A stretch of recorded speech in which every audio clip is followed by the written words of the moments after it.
Good morning, my name's Martin. Welcome to Bennetts BikeSocial and to the launch of the 2024 Honda CBR650R, CB650R and their all new EClutch.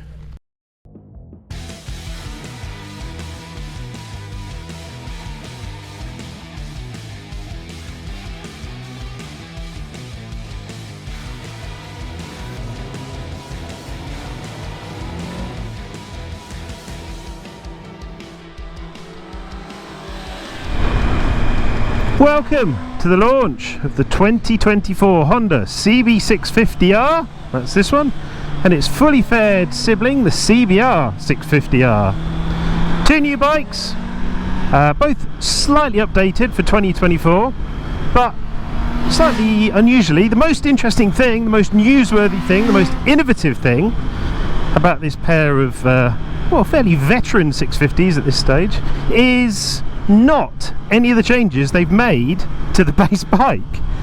In fact, the most interesting thing is that they are the starting point, the first platform, the first bikes in Honda's range to gain their optional new EClutch system.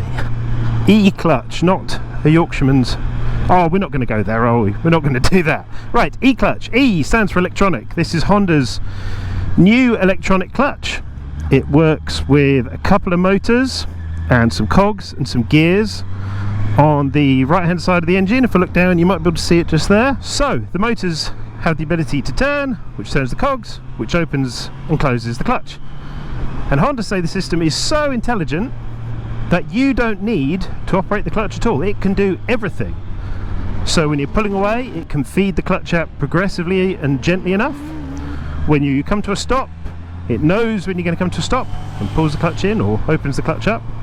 And when you're changing gear, you don't need to trouble the clutch either. It can do it all for you. But in a change to how kind of most automatic systems work, what we have up here is a clutch lever.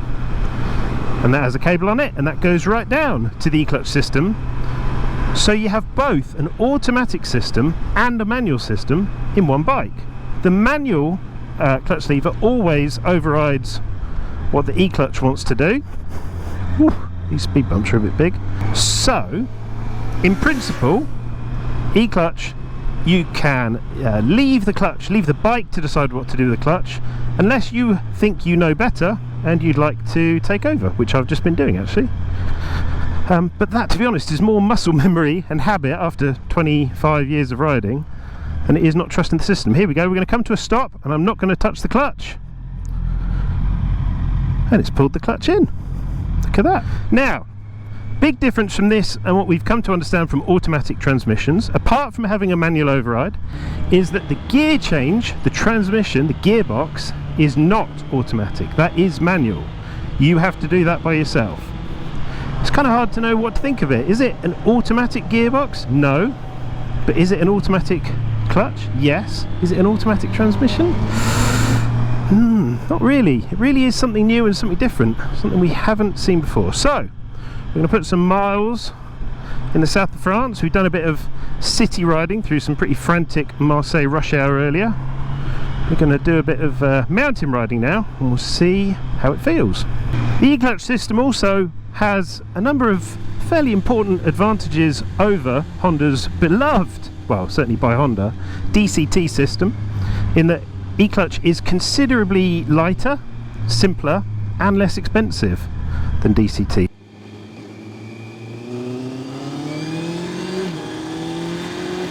So DCT I think typically adds around 10 kilos of weight, and price wise, where DCT adds something in the kind of £800 to £1,000 mark, the premium to have EClutch on your CB650R or CBR650R is just £100, just 100 quid. Now bear in mind that a quick shifter, Honda's quick shifter optional accessory on the 650s is £278 fitted.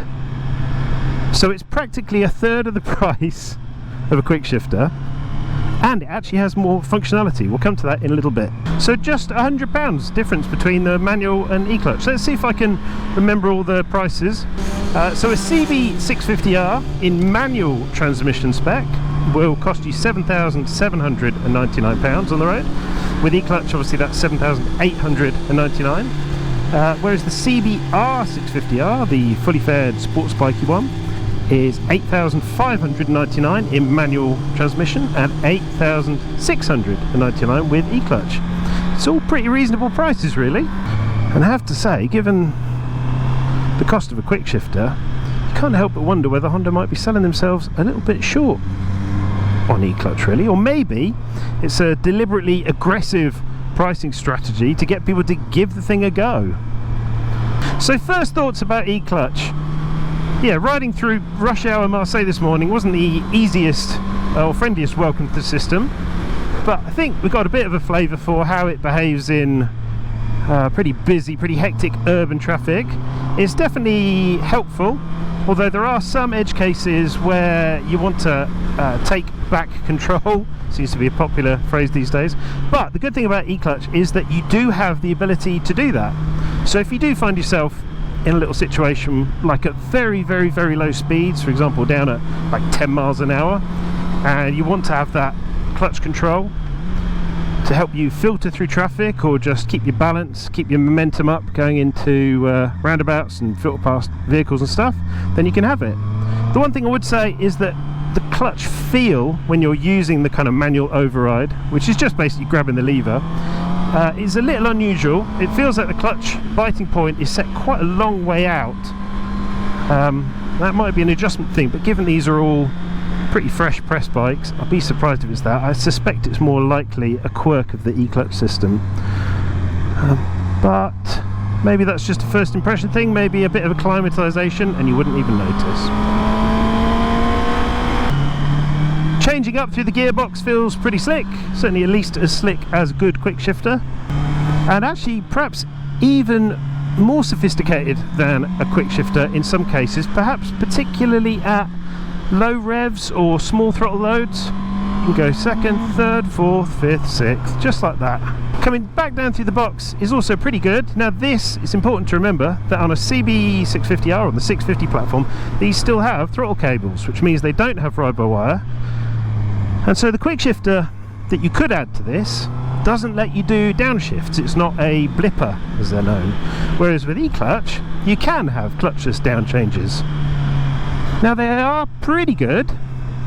I'd say there's a couple of times where I'd rather use the clutch lever, have a little bit more smoothness. There is a slipper clutch built into EClutch, if that doesn't blow your mind or further complicate things.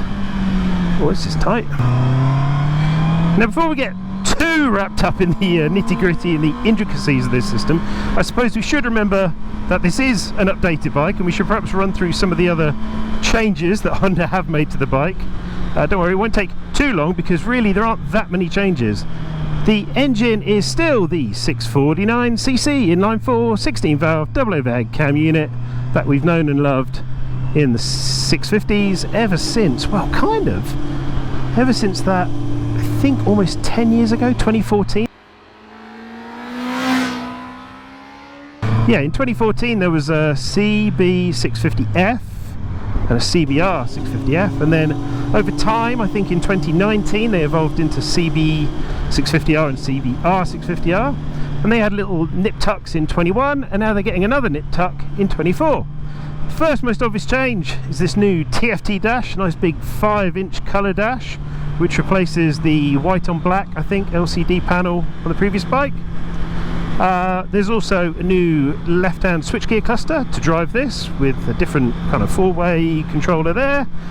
The horn is still above the indicator, so it still takes me a few goes to find the indicator, but again, probably just first ride quirks, the kind of thing you'd get used to over time. And apparently this switchgear is backlit, which is always a nice touch, and a lot of very expensive premium bikes don't have backlit switchgear. Apparently the styling is completely new as well. Now it took me looking at a few 23 and 24 model year photographs of both bikes to realise that in fact every single plastic panel on these bikes is new. In fact, on the CB650R there's a new headlight, there's new air intakes, a new tail unit. They really have gone to a lot of trouble to make, I guess, relatively small styling changes. So on this 650R, CB650R, they've tried to make it a bit more CB family, a bit more CB1000-ish, and on the fully faired CBR650, they've tried to make it a bit more Fireblade-ish. Now, for my money, I do think, when you look at the old and new photos back to back, I do think these are better looking bikes, so I give that a thumbs up. Although the fact that perhaps you need to have it pointed out that they've changed the styling tells you it's not a radical overhaul. Honda have also made some pretty microscopic changes to other elements of the bike. So the intake cam timing has changed ever so slightly. I think it opens and closes ever so slightly later for a little bit more overlap. They say that it adds a bit more torque feel at lower revs, but the peak figures, peak power and peak torque, both are unchanged from last year. So that's 94 horsepower up at 12,000 revs and 46 pound-foot of torque at 9,500 revs. So the engine still feels like we've all come to know and love the 654 engine by inline-4 standards. It's actually quite a grunty, flexible engine by inline-4 standards. But up against other bikes that have come into this kind of revitalised middleweight sector, it's definitely quite a top-endy engine by comparison. It doesn't have that bottom-end stomp that something like a Suzuki GSX-8 does, or KTM 790, or perhaps even Triumph's 3-cylinder Trident and Daytona. It does have a beautiful smoothness at these lower revs though, and I guess fans of inline 4s, perhaps people who've spent an awful lot of time of their riding lives riding inline 4s, will appreciate the fact that you can have a bike in this middleweight segment that isn't yet another parallel twin. It is nice to have the choice, and perhaps when we find some slightly more open roads later on and get a chance to rev it out, there really is nothing like the sound of a high revving engine being used up at high revs. As far as the chassis goes, well, it's mostly business as usual. It's the same old steel diamond frame, maybe call it a steel perimeter or steel twin spar frame, that the bike's had again since 2014. There's still Showa separate function forks, unadjustable up at the front, and a preload adjustable shock at the back. Apparently the forks have a slight change with softer springs and more compression damping. But again, I think we're talking tiny percentages rather than any massive steps. Standard size tyres, new Dunlop Road Sport 2s, I think. The standard 120 and 180 sports bike tyre sizes. Brakes are 4-piston radial Nissin calipers, which have just the same as they did last year. Pretty good feel, pretty good power, and it's a nice easy steering bike. Both bikes have got a little bit heavier than they were last year, only a couple of kilos. Let's see if I can remember all the numbers again. CB650R, if we start with the manual transmission, I think that's 205 kilos curb, plus 2 for EClutch, which I'm on now, is 207 kilos. Then the CBR650R, the fully faired one, that starts at 209 kilos for the manual version and 211 for the EClutch. I hope that's alright. I hope I've got all those numbers correct. Right, it's lunchtime and I've swapped from CB to CBR. I just thought I'd give you a quick show of how the EClutch system works in practice. So you start off, turn the ignition on, it's in neutral, and as soon as it fires up, your clutch is already electronically disengaged. You can see there's all that slack in the lever. It's not because the cable needs adjusting, it's because that clutch is already separated. Effectively, the lever's already pulled in. So you just start it up, and then with no hands, put it into first gear with your foot, and that's it. You really don't need to touch the lever if you don't want to. And then to put it back into neutral again, you just use your foot. You find neutral, clutch disengaged already for you once again. So what are the differences between the CB and the CBR? Well, to sum it up, they're exactly the same differences that the two bikes have always had. Same engine, same chassis, same suspension, same brakes, same wheels. The only real difference is in the, well, the biggest difference is in the riding position. Obviously we now have clip-ons here instead of single piece handlebar. Exactly the same ergonomics as it was last time, so the bars are further away and lower down. I just pulled away in second there, a bit cheeky. So we'll see just how sporty Honda's best-selling middleweight sports bike actually is. In fact, it's not just Honda's best-selling middleweight sports bike, this is Europe's best-selling super sports bike, according to Honda. And it has been in the top 2 super sports bikes, sales-wise, across Europe, I think pretty much since it came out. I think there was one year where maybe Aprilia's RS660 outsold it, but in 2023, sports bike riders bought more of these than any other sports bike. So while the world might be getting frothy about Honda's back from the dead CBR650R, the truth is that certainly in the UK and almost certainly across Europe, the CBR650R is going to outsell the CBR600RR probably by a factor of 2, maybe 3. Some will say that this doesn't feel like a real sports bike. I guess it's the same argument that people have with Triumph and their Daytona 660. To me, the CBR650R has always done a nice sporty all-rounder vibe. It kind of reminds you of older CBR600Fs. The ergonomics are very forgiving, very relaxed. Certainly nowhere near as focused as like Yamaha's R7, but definitely sportier than the CB650.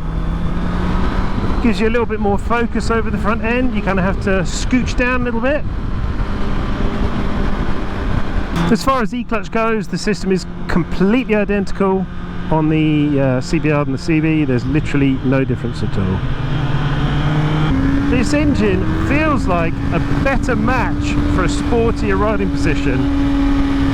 The inline 4 with its high RPM, high rev power delivery, it's definitely better suited to something with a full fairing and a set of clip-ons. I mean, let's not forget, we've got peak torque up at 9,500 RPM, so every point below that in the revs, you're not getting full torque, let alone full power, which is up at 12,000, I think. There is just one slight downside to using this engine at higher revs, which is that it actually does get a little bit tingly above kind of 8,000 or so. And the engine definitely feels a lot more responsive, but there's a kind of a high frequency vibration that comes in. It's not the end of the world, but it is noticeable. So out on these twisty roads, especially on the CBR650R, the EClutch really needs to excel, or at least do better than a conventional quick shifter can manage. Now I'd say for upshifts, it's pretty good. Really does kind of slice through the box fairly quickly, very smoothly, almost as smooth as DCT. I think probably a bit smoother than a quick shifter. And what's nice is that it does work at any revs, at any throttle position, whether you've got it open or closed, high revs, low revs. Some slightly tricky situations that quick shifters don't always do well at. But that's for upshifts. For downshifts, it's a slightly different story. I guess it depends where your expectation levels lie. Given the fact that the CBR650R's regular quick shifter doesn't allow downshifts at all, you could see that the EClutch is an advantage over that. I mean, surely anything's better than nothing, right? But is it as good as a proper ride-by-wire downshifter with a blipper? I'm not so sure. There's a slight clunk in downshifts on this EClutch system, and I don't think that's necessarily the fault of EClutch. I think it's down to the fact that with this throttle cable, it means that the bike isn't able to blip the throttle and down changes, and so it's not able to rev match. I mean, don't get me wrong, it's still a good system. but it isn't revolutionary compared to having a blipper and downshifter. So here we are back in busy old Marseille at the end of the day. Another chance to see whether a day of getting used to EClutch makes it feel any more natural in traffic. And I say it does a bit. Definitely feels a bit less alien after, I don't know what we've done, 100 miles or so maybe. But I would caveat that slightly in that I think the pickup from completely stationary to driving forwards in first gear still feels a little bit abrupt. It's hard to know whether that's down to EClutch or down to the slightly abrupt fueling on this 650 engine. I mean, it's certainly not the end of the world by any means, but it just feels a little bit keener to get the clutch fully engaged than I would be. It's not a problem, I guess it's just getting used to a different way of doing things. Right, that's probably enough waffling and warbling from me. Let's get ourselves back to the hotel and answer some of your questions about Honda EClutch. About a week ago, I put a post in the BikeSocial Facebook group to ask what your thoughts and what your questions about EClutch are. And I've picked out a few, and hopefully I can add a little bit more detail and answer some of your questions and thoughts and concerns. We start with the first question. You asked, what niche does EClutch fill in a world which already contains DCT, CVT and manual transmissions? Why wouldn't one of the existing technologies work just as well? It's a good question, I guess, because automatic transmissions have been very much a niche in motorcycling. It's easy to kind of lump them all in together and think they all pretty much do the same job in the same way. And the EClutch would be more of the same, but it very much isn't. This is very different to DCT in terms of it's a lot simpler, it's a lot lighter, it's a lot cheaper, and you have more control because the EClutch system includes a manual clutch lever. You're always able to override it and have that low speed control if and as and when you want it, whereas you can't with DCT. That said, I do think that DCT gear shifts are slightly more seamless, and if I was doing a lot of pillion riding and wanted the smoothest shifts possible, I think DCT's probably still got the edge on EClutch. It's a totally different setup to CVT. That's the kind of seamless scooter belt-driven system with all pulleys and cogs. This is nothing like that. This doesn't just kind of drone on. It feels very much like a motorcycle, just one with one less job to do. Second question, it's a good one. In pictures, EClutch looks like it adds significant bulk to the side of the bike. How is it to ride, and does it interfere with your leg? So yeah, in pictures, this certainly does look like it's a big chunk of metal tacked onto the side of the clutch case. And to be honest, in the flesh, it doesn't look any smaller. Interestingly, it could have been even bigger. The reason that Honda use two motors is that it creates a slimmer system than if they'd used simply one big motor.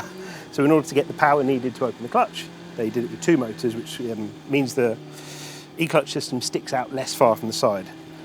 Now, I spent all morning on the CB650R and I had no problems with it. I didn't notice it rubbing on my leg or getting in the way at all. Interestingly, when I switched to the CBR in the afternoon, I did notice my right knee just grazing the front of the EClutch box, but only when I came to put my feet down. And I was a bit baffled at first because the riding positions, at least at the back half, are identical. It's the same seat height, same peg, same seat to peg distance, so I couldn't quite understand why. I guess it's down to the fact that your front half is leant forwards a bit more, which means you're shuffled a little bit more towards the front of the seat, and so your legs, when they go down to keep you upright at a standstill, they are slightly closer to this casing. So I did notice it a little bit when I come to a stop on this one. No problems at all on the CB. Third question, can it be added to older previous models? Unsurprisingly, the answer is no. This isn't a bolt-on system like a noisy exhaust or a fake carbon fibre bar end. This is an integrated technology, And while it has been added to this model, it isn't the kind of thing you can just buy one and fit to your existing CB650 or CBR650.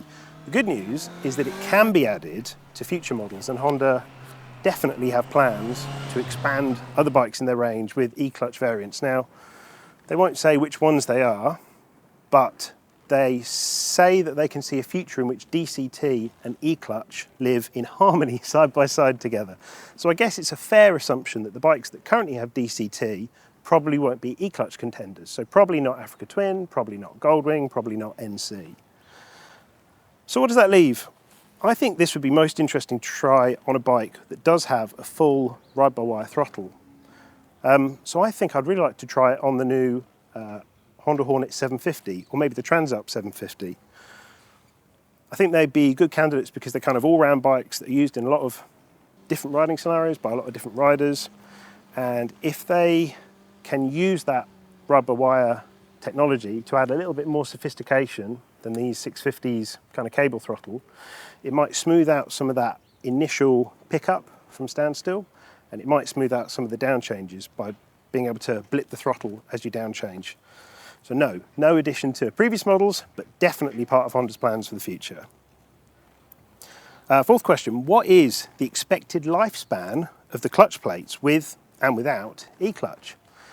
It's a good question. It'd be terrible if Honda had designed a system that was going to burn through your clutch plates faster than you would on your own. So we asked Honda's engineers who've developed this system, and their words are that the clutch wear will be the same as a good rider and better than a bad or unsympathetic rider. Probably not a surprise, really, that Honda are taking great care to not introduce further problems by adding one solution to a different problem. But while we're talking servicing and running costs, we also asked whether the EClutch system has any specific servicing or whether it adds to servicing cost in the future. They said absolutely nothing. It's just some motors and some cogs that need no maintenance throughout the bike's life. The only point that it might introduce an extra thing for a mechanic to do would be when the clutch naturally wears out, as it will on any bike, that replacing the clutch might be a slightly more time-consuming job on a bike with EClutch, and it might need some kind of calibration or reset to tell it that there's a new clutch pack in there. But other than that, that's it. No calibration required at any other point than when you change the clutch. So that's all good news. And the last question, which is perhaps the most pertinent, which is how does EClutch compare to the feel and performance of a quick shifter? Now that's really interesting because this EClutch bike actually incorporates a quick shifter as part of it. If I come around, well, I don't know if you can see it, maybe you can, but on this side, this is a load sensor on the gear shift rod, and this basically is a quick shifter. And it still does the same things. A manual bike with a quick shifter, or these bikes with a quick shifter, when you apply pressure to the gear shift, it will cut fuel and change spark timing. And these bikes with EClutch do that as well. What they also do is open the clutch. I think Honda describe it as half open the clutch slightly afterwards, which smooths out that transition after the gear's gone in, and at the point when Honda would normally be trying to reintroduce fuel and spark and get combustion going again. And that can be a little bit uneven, that can be the slightly wobbly, shocky bit. So by opening the clutch slightly, Honda say that smooths it out and it allows them to reinstate it faster, and that's why they say it's 20% faster than a quick shifter. With that all said, it is important to remember that the standard quick shifter on these 650s can't down change for you, or can't do clutchless down change. EClutch at least offers you the ability to do clutchless down changes, even if they're not quite as slick as the slickest auto blipper systems. It's also considerably cheaper than Honda's quick shifter for this bike. Fitted, a quick shifter would be £278 in the UK, whereas EClutch is merely £100. So I'm not quite sure what Honda's pricing is about. I guess it's probably very aggressive, purposefully aggressive to get us to give the bike a go. But with that all said, I think on balance, if I was choosing between this and a rival, either of these bikes and their rivals, of which there's too many to get into, I think EClutch is really interesting, but probably not enough of a difference to make me pick one of these over a rival. However, if I was already sold on CB650R or a CBR650R, I would definitely pick EClutch. Even if it's not absolutely perfect, it is a far superior system than Honda's own quick shifter. And for 100 quid and 2 kilos to have all that extra functionality, I think it's a definite addition to these bikes. Very impressed. I hope that's kind of given you a bit of an overview, or perhaps a far too detailed overview of everything about these new bikes. If you want to know more, there will be a written review on bikesocial.co.uk. But yes, if I've left anything out, please leave questions below and I'll get to answer them as soon as I can. Thank you very much for watching.